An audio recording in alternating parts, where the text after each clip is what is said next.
Many lifes many masters చివరి భాగం.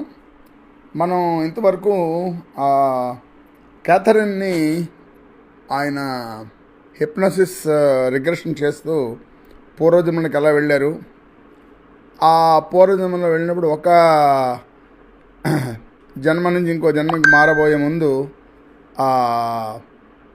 ఆవిడ మాస్టర్స్ని ఎలా కలిసింది, ఆ మాస్టర్స్ ఏమి చెప్పారు అన్నది మనం విన్నాము. ఇది లాస్ట్ భాగం. దీన్ని బట్టి మనకు అర్థమైంది ఏంటంటే, మన జీవితంలో మనం చేయాల్సిన పని ఏంటంటే, వీ హ్యావ్ టు లెర్న్. నేర్చుకోవాల్సినవి చాలా ఉన్నాయి. ఆ నేర్చుకోవాల్సినవి మనం ఒకవేళ నేర్చుకోకపోతే మళ్ళీ రావాల్సి వస్తుంది. అందుకని అలాగే కొన్ని ఎక్స్పీరియన్స్ చేయాల్సి వస్తుంది. ఆ అనుభవానికి మనం మళ్ళీ రావాల్సి వస్తుంది ఒక్కసారి. చాలామంది పుస్తకాలు చదివి నాలెడ్జ్ తెలుసుకుంటారు. ముఖ్యంగా నాలాంటి వాళ్ళు ఎక్కువ పుస్తకాలు చదివే వాళ్ళు మనకి నాలెడ్జ్ చాలా వచ్చింది అనుకుంటారు. అందువల్ల ఆ నాలెడ్జ్ అసలైంది నాలెడ్జ్ కాదు అని ఈ మాస్టర్స్ చెప్తున్నారు. ఏమంటున్నారంటే, నాయన పుస్తకాలు చదివేది అది బాగానే ఉంటుంది, అది కానీ అది ఎప్పుడైతే అనుభవంలోకి రాదో అది సూపర్ఫిషియల్ నాలెడ్జ్లో ఉండి అది మళ్ళీ మర్చిపోతారు. అందుకని భగవంతుడు ఏమంటాడంటే, ఇప్పుడు అన్నిటికంటే ప్రేమ గొప్పది, త్యాగం గొప్పది, తర్వాత దానం చేయాలి, ఇవన్నీ తెలుసు అందరికీ. కానీ మనం దానం చేస్తే కానీ దాని యొక్క గొప్పదనం తెలియదు. అలాగే మనం ప్రేమిస్తే కానీ దాని యొక్క అందులో ఉన్న కష్టనిష్ఠులు తెలియవు. ఇప్పుడు శిబి చక్రవర్తి మరి వచ్చిన వాళ్ళందరికీ దానం చేస్తున్నప్పుడు, ఆ సాక్రిఫైస్ చేస్తున్నప్పుడు, త్యాగం చేస్తున్నప్పుడు ఒక డ్యాగ్ వచ్చి నాకు మాంసం కావాలి అంటే అతని శరీరంలో మాంసం ఇస్తాడని మనం కథలో చదువుకున్నాం. మరి అది ఎంత బాధ అయినా కూడా ఆయన ఆ త్యాగానికి ఆయన సిద్ధమయ్యాడు కదా. అలాగే సత్యహరిశ్చంద్రుడు నిజం చెబుతూ ఆయన జీవితాన్నే పణంగా పెట్టాడు కదా. అందువల్ల ఇవన్నీ అనుభవపూర్వకంగా నేర్చుకోవడానికి మనం వస్తాము అన్నది. తర్వాత మూడోది ఏంటంటే, ఇప్పుడు మనందరం ఒకే చోటు నుంచి వచ్చాము, భగవంతుడి దగ్గర నుంచి వచ్చాము, మనందరికీ కనెక్షన్ ఉంది, అందరిలోనూ భగవంతుడిని. అది మనం అంటే చాలామంది కాకపోయినా అట్లీస్ట్ కొంతమందిని చదువుంటారు ఉపనిషత్తుల్లో కానీ అట్లను, కానీ అది మనం ఆచరణలో పెడుతున్నామా లేదా. తర్వాత మరి అంత ఈజీ ఏం కాదు ఆచరణలో పెట్టమంటే. తర్వాత నాలుగోది ఏంటంటే రుణానుబంధం అంటారు.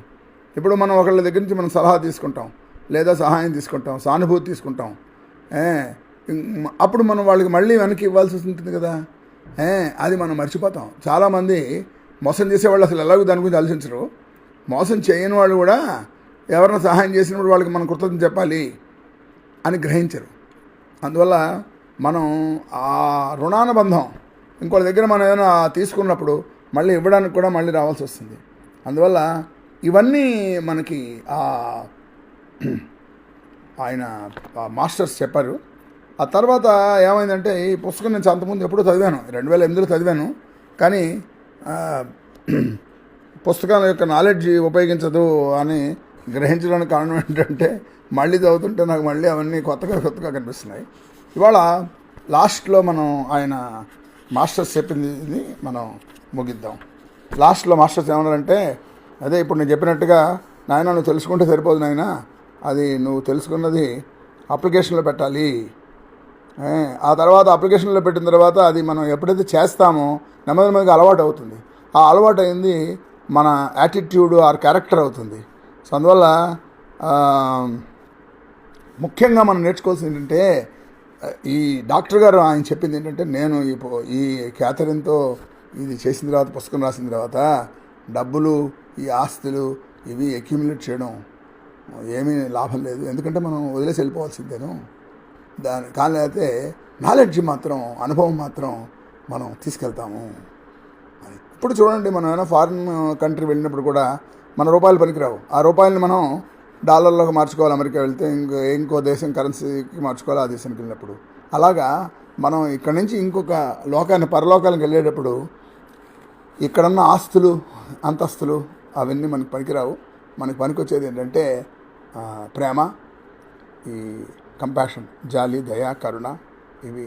తర్వాత సత్యం తెలుసుకోవడం, అంటే మనందరం భగవంతుడి దగ్గరికి వచ్చాము, మనందరం ఆత్మస్వరూపంలో మనం తెలుసుకోవడం అనమాట. అది తెలుసుకోవడం అన్నది అంత ఈజీ ఏం కాదు. కానీ ఈ పుస్తకంలో మరి ఒక విధంగా చెప్పాలంటే చాలామందికి ఇంకా జన్మలు ఉన్నాయని నమ్మరు. అలాంటిది మన హిందూ దేశంలో చాలామంది నమ్ముతాం. మనం బౌద్ధులు, జైనులు, హిందువులు కూడా నమ్ముతారు. అందువల్ల మనకి ఆ ప్రాబ్లం లేదు. రుణానుబంధం కూడా మనం నమ్ముతాం. కానీ ఈయన మనకి డాక్టర్ గారు చెప్పిన దాని ప్రకారం తర్వాత మనకి కొన్ని గుణాలు ఉంటాయి. అంటే ముఖ్యంగా నాలెడ్జ్ ఉన్నవాడికి ఒక గర్వం ఉంటుంది, నాకు నాలెడ్జ్ ఉందని. అది ఉండకూడదని చెప్తున్నారు. తర్వాత బాగా స్కిల్ ఉన్నవాడికి ఎవరైనా చేయకపోతే వాళ్ళకి చికాగ్గా ఉంటుంది, అది చెప్పారు. తర్వాత ఇంకొక విషయం ఏం చెప్పారంటే, మనం సంతోషంగా ఉందాం అనుకుంటాం, మరి అందరూ అలాగే అనుకుంటారు కదా. కానీ అందరూ సంతోషంగా ఉండడం అని తేలికైన విషయం కాదు, తెలియదు అందరికీ. మనం ప్రేమతో ఉన్నప్పుడు మీరు ఇలా చేస్తే సంతోషంగా ఉంటారు వాళ్ళు చెప్పినా కూడా వాళ్ళు వినకపోవచ్చు. అప్పుడు మనం చికాకు పడకూడదు. వాళ్ళ ఫ్రీడమ్ వాళ్ళకి ఇవ్వాలి, వాళ్ళకి స్వాతంత్రం ఇవ్వాలి. అంటే నీ చావు నువ్వు చావు అనడం కాకుండా ఇలా చేస్తే నువ్వు కష్టపడతావు అని చెప్పి 1-2 సార్లు వదిలేయాలి.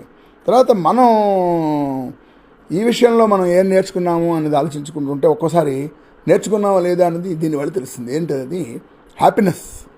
మనం ఎప్పుడూ జరుగుతున్న వాటికి యాక్సెప్ట్ చేస్తూ హ్యాపీగా ఉండడం అన్నది తెలుస్తుంది. తర్వాత మా గురువుగారు చెప్పినట్టుగా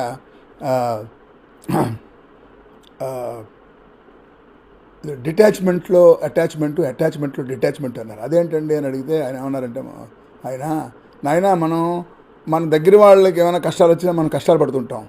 అప్పుడు మనం నేర్చుకోవాల్సింది ఏంటంటే, మనం డిటాచ్మెంట్ నేర్చుకుని వాళ్ళకి సహాయం చేయడం వరకే మనం చేయాలి, కానీ వాళ్ళతో పాటు మనం బాధపడడం ఉండకూడదు. నీళ్ళలో మునిగిపోయేవాడిని మనం రక్షించాలి, కానీ మనం కూడా వాళ్ళతో మునిగిపోకూడదు అన్నది. రెండోది ఏం చెప్పారు? డిటాచ్మెంట్లో అటాచ్మెంట్ అని. అదేంటి అంటే, మనం చాలామంది చూస్తుంటాం, మనకు సంబంధం లేదు కదా, ఆఫ్రికాలో ఎంతోమంది ఆకలితో చనిపోతున్నారు, మనకే సంబంధం అనుకోకూడదు.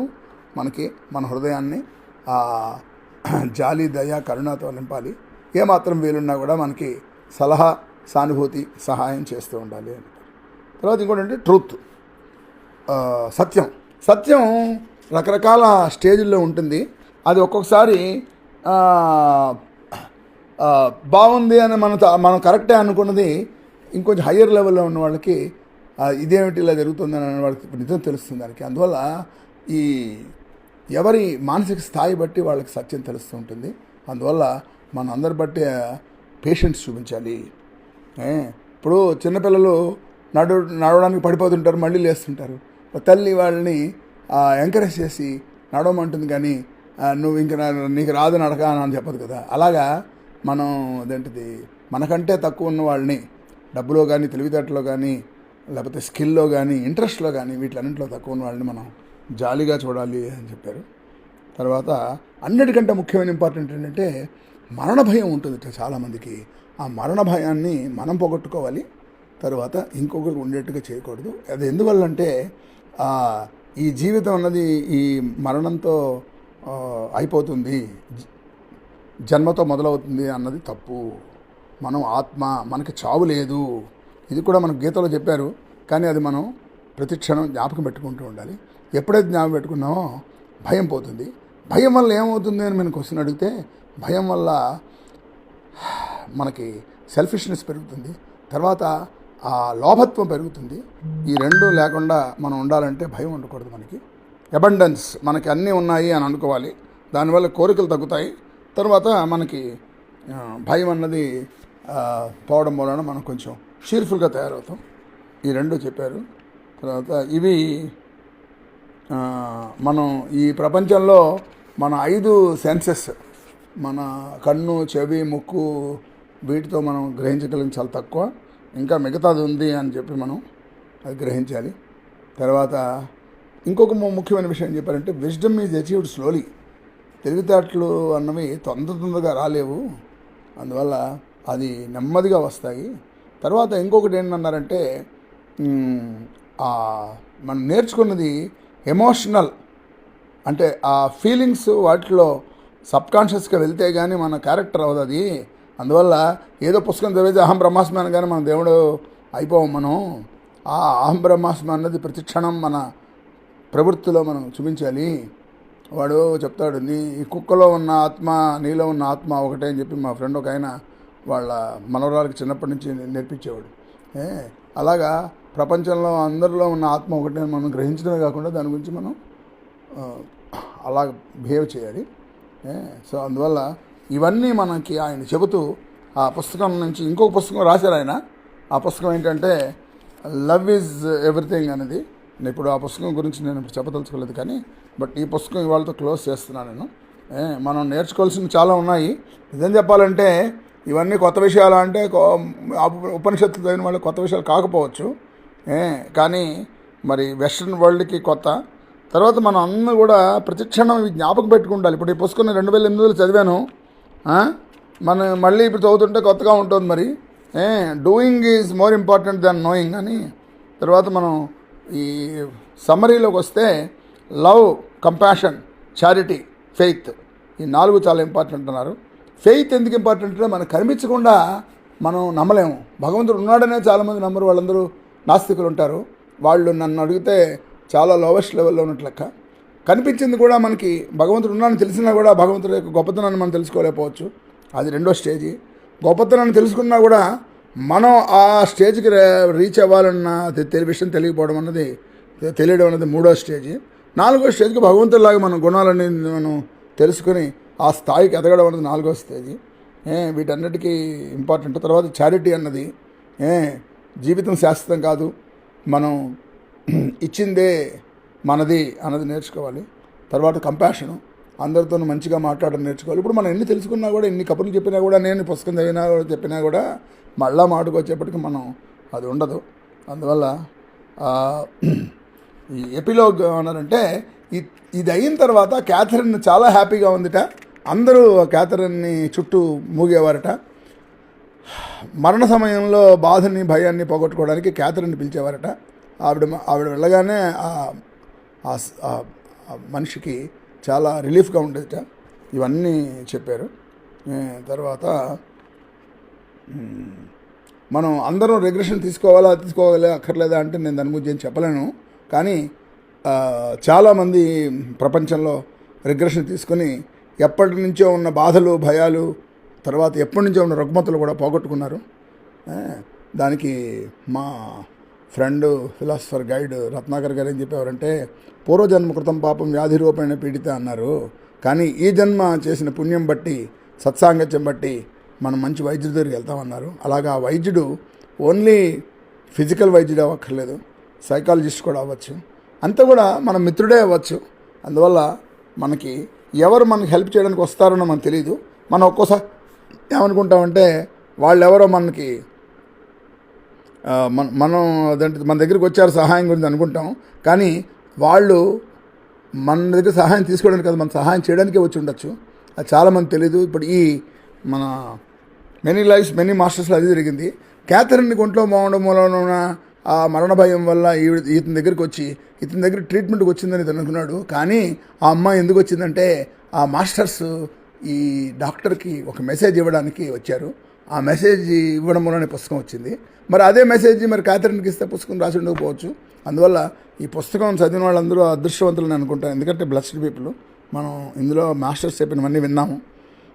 అందులో ఒక ముఖ్యమైన ఒకటి చెప్తారు మాస్టర్లు. డాక్టర్లు అందరూ గ్రహించాల్సిన విషయం ఏంటంటే, మీరు ఎంత కష్టపడి చేసినా కూడా మీ యొక్క లిమిటేషన్ అది ఉంటుంది. మనిషిని డాక్టర్లు అన్నీ చేయలేరు, భగవంతుడు కానీ ఆ మాస్టర్స్ కానీ తలుచుకుంటే వాళ్ళు హెల్ప్ చేయగలరు అని చెప్పారు. తర్వాత మనకు వచ్చిన కష్టాలకి ప్రతిదానికి ఏదో ఒక కారణం ఉంటుందని నేను అందులో తెలుసుకుంది ఏంటంటే, ఈ డాక్టర్ గారికి ఎలాగైతే 1.5 సంవత్సరాల ఒక శిశువు మరణించడం వలన ఆయన దాన్ని చెప్పడానికని వస్తుంది. అది మాకు కూడా అలాంటి సంఘటన జరిగింది. అందువల్ల నాకు కూడా అందులో చాలా ముఖ్యమైన విషయం తెలిసింది. అందువల్ల మాస్టర్స్కి నేను చాలా రుణపడి ఉంటాను. సో దీంతో ఈ మెనీ మాస్టర్స్ మెనీ లైఫ్స్ అన్న పుస్తకం ఆడియో బుక్ కంప్లీట్ చేస్తున్నాను. దేవుడి దయ వల్ల ఈ 4 భాగాల్లో మీరు వింటే ఆ పుస్తకం కనుక మీరు చదివిన ఫలితం లభిస్తుంది. లేదు నేను పుస్తకం కొనుక్కొని చదువుతానంటే వెరీ గుడ్, చదవచ్చు. అన్ని మంచి పుస్తకాలు, గొప్ప పుస్తకాలు తెలుగులో ప్రింట్ కాలేదు. తెలుగులో ప్రింట్ అయినా కూడా మనం చదవలేకపోవచ్చు. అందువల్ల ఇది చాలా ఉపయోగిస్తుందనే ఉద్దేశంలో నేను ఆడియో బుక్ చేశాను. ఇలాగా తెలుగులో నేను చెప్పినవన్నీ మా అమ్మగారికి అంకితం చేస్తున్నాను. ఎందుకంటే ఆవిడ ఇంగ్లీష్ పుస్తకాలు చదవలేరు, కానీ నాలెడ్జ్ వైజ్లోనూ వాటిలోనూ ఆవిడకున్న విజ్డమ్, ఆ తర్వాత అవి అపారం. అందువల్ల సైనింగ్ ఆఫ్, రాజశేఖర్ పుల్లప్రగడ.